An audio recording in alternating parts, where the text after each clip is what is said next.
Welcome, everyone. It's another day of exploring Bhagavad Gita, which is exploring the story of yourself. And I'm Atmadarshan or Laura. And today I'd like to dedicate the practice to all those who have no one else to pray for them, remember them, or think of them. With this growing epidemic of loneliness in the world, there is someone out there who thinks of you. Oh, who are you? Well, we're talking about Samatvam, which is one of the core teachings of the Bhagavad Gita, the ability to maintain equanimity in every situation, which boils down to being comfortable to be yourself in every situation. That way you don't have to remember, how am I supposed to react? You just react. Actually, I should change that. You respond, because reaction comes from the small s self, the little self, the masks that we've created, the roles we've created, that somebody can push a button for those little selves and we react. The true self is responsive. If you find yourself in a situation where you're just reacting, you don't like it, that's your little self, your ego-based self, your limited self. And if you find that no matter what's happening, you can choose how to respond, that's the big self, which some call the spirit, the soul. When I talk about being established in who you really are, your true self, I mean, that's what we're talking about. That's what the Gita is talking about. And yesterday I mentioned in the verse 24 of chapter 5, that I'm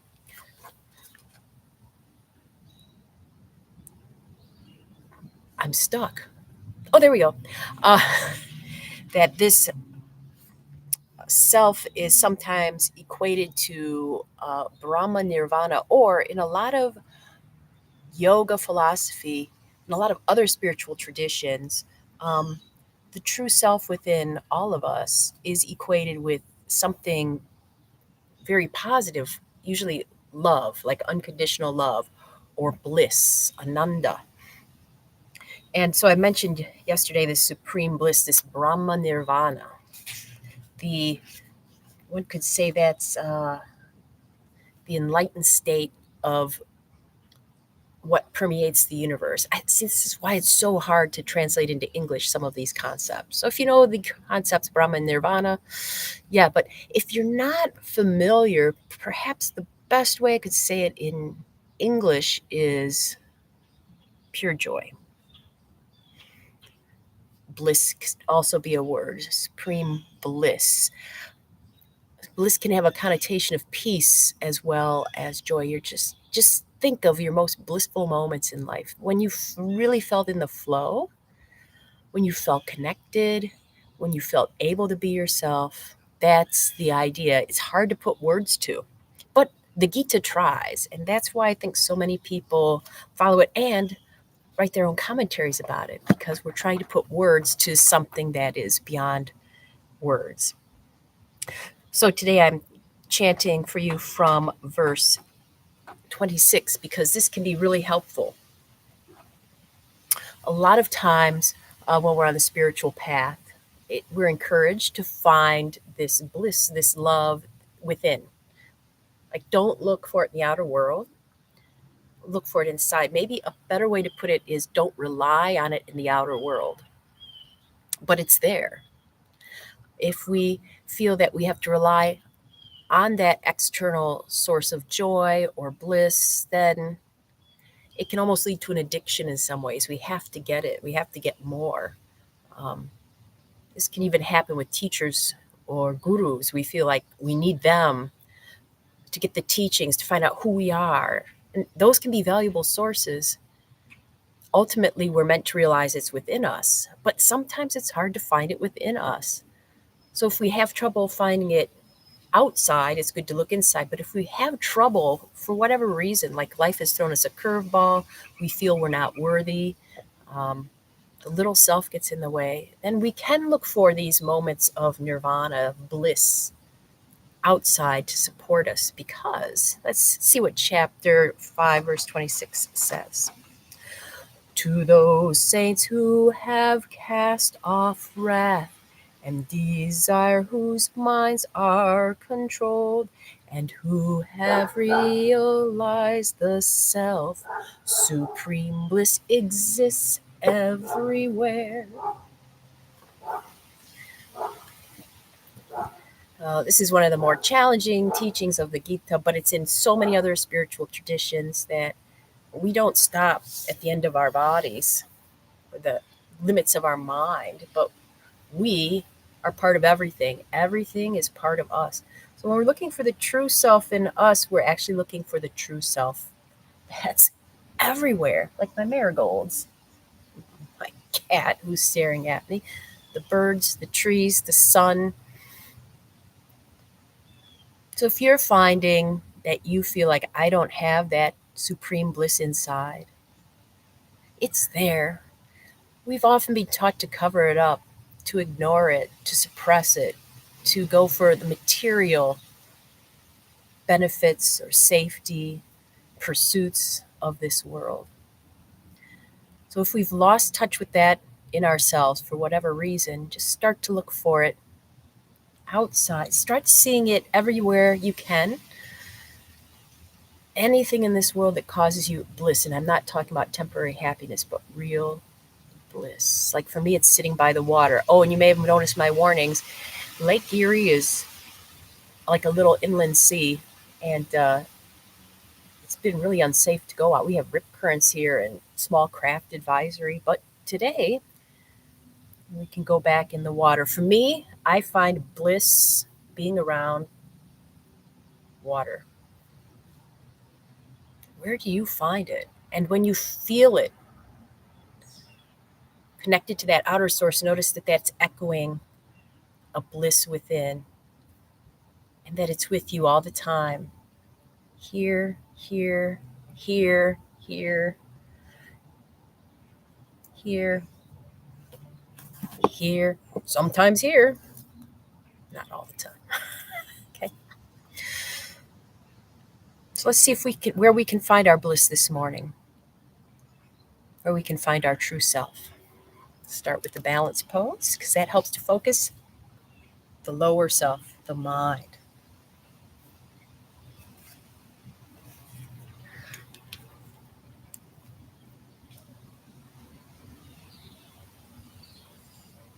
Hmm.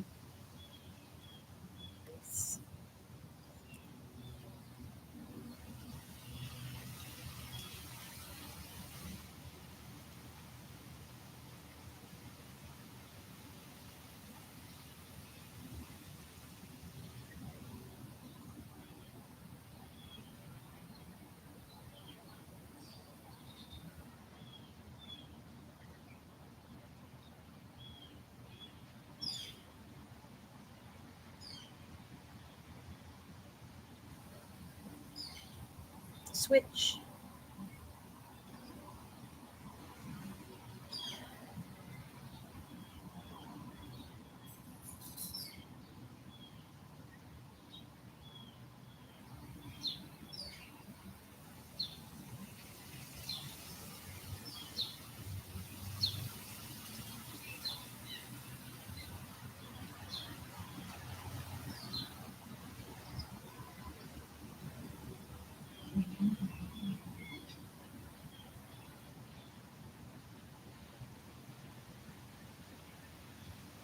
Awesome.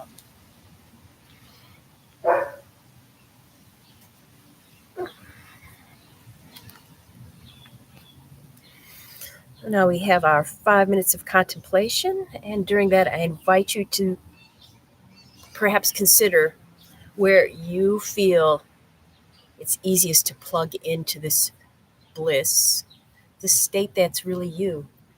If we're practicing Samatvam and we master it, we're always in this state. It seems tough, but baby steps. See you in 5.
Welcome back.